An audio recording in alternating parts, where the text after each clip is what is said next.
By the end of the 18th century, the feudal system in France collapsed. The French peasants had achieved a higher standard of living and wanted to secure their full rights, which led to unrest between them and the ruling class. The ideas of enlightened philosophers were widely read among the educated. In 1789, the Third Estate grew in power and declared themselves the National Assembly. As rumors grew that Louis XVI was trying to overthrow the Third Estate, the Parisian peasants fell into panic. This was known as the Great Fear. They then proceeded to storm the Bastille prison, which further weakened the king's political stance. When Louis XVI fled his castle in 1791, France had descended into chaos. The Austrians and Prussians were invading France to help royalists within the country to restore the monarchy, and the revolutionaries imprisoned the French royal family. In 1792, the monarchy was officially removed and replaced by a republic, with a national convention set up to draft a democratic constitution. However, due to unrest, a group of radicals known as the Jacobins became irritated with the modern policies being used by the Girondins, and so they took over the committee to enforce their own extreme revolutionary ideas. The Jacobin Club was headed by a man now regarded as one of the most infamous characters of the revolution, Maximilien Robespierre. This is the biggest house I've ever seen. It's the Palace of Versailles, home of Marie Antoinette. You know, she was mostly famous for one thing. Cake! I love cake so much.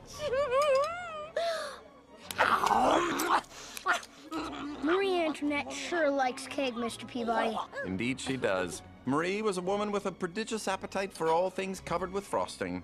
But her expensive tastes made her the target of much criticism. Why? Because, Sherman, during Marie's reign, the common people of France were exceedingly poor. Got any bread? No! I'm exceedingly poor! Now can we have some cake? May we? Oh, yeah, sorry. May we have some cake? May we? Maybe she can't hear me through the hair. Sherman, what the Queen means is... Let them eat cake! And when the Queen heard the poor of Paris could not even buy bread, she said, "Let them eat cake!" No! Oui, I heard it myself! It's a scandal! It's an outrage! Down with the Queen! Down with the monarchy! Wait! What kind of cake? Vive la Révolution! Vive la Révolution! Smashing party, Your Majesty. But now I'm afraid Sherman and I must be... Sherman? Sherman? Sherman! Sherman! Dear Sherman! Hey, Mr. Peabody. What are you doing in here?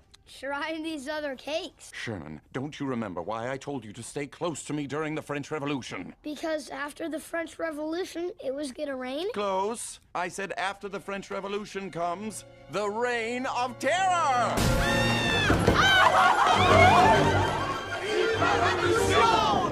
Round up the aristocrats!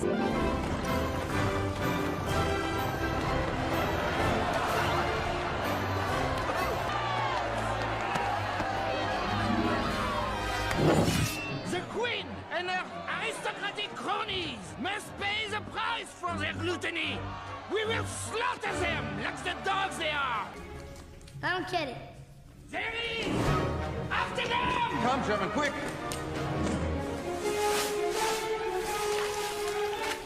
Oh, this water tastes terrible. Interestingly, that's not water.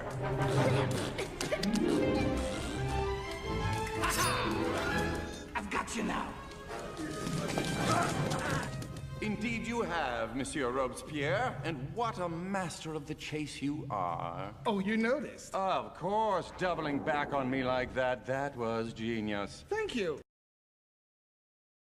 Maximilien Robespierre was the son of a lawyer who proceeded to study law and philosophy. His background and income meant that he led a comfortable life. Initially known for his representation of the poor in court, he became an increasingly important public figure and was the most important person in the Jacobin Club. He effectively controlled the Committee of Public Safety when the Jacobins overtook it. Some say the Reign of Terror was caused by the execution of King Louis XVI in January 1793, while others say it was the formation of a revolutionary tribunal. However, the main cause was the declaration of Jacobins in the committee that to control the issues at hand, terror was the order of the day.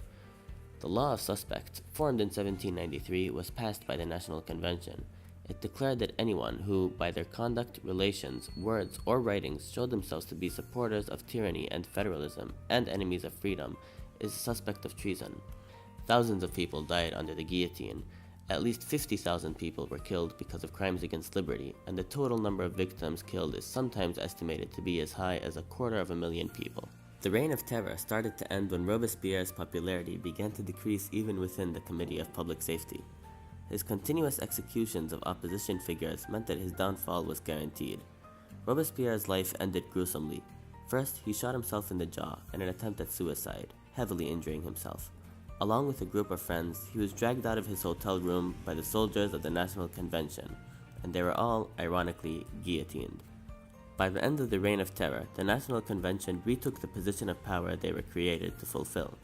The Committee of Public Safety was reduced to dealing with matters of diplomacy and war, which effectively ended Robespierre's dominance over the country. Robespierre is a controversial figure in history. Some see him as a necessary evil.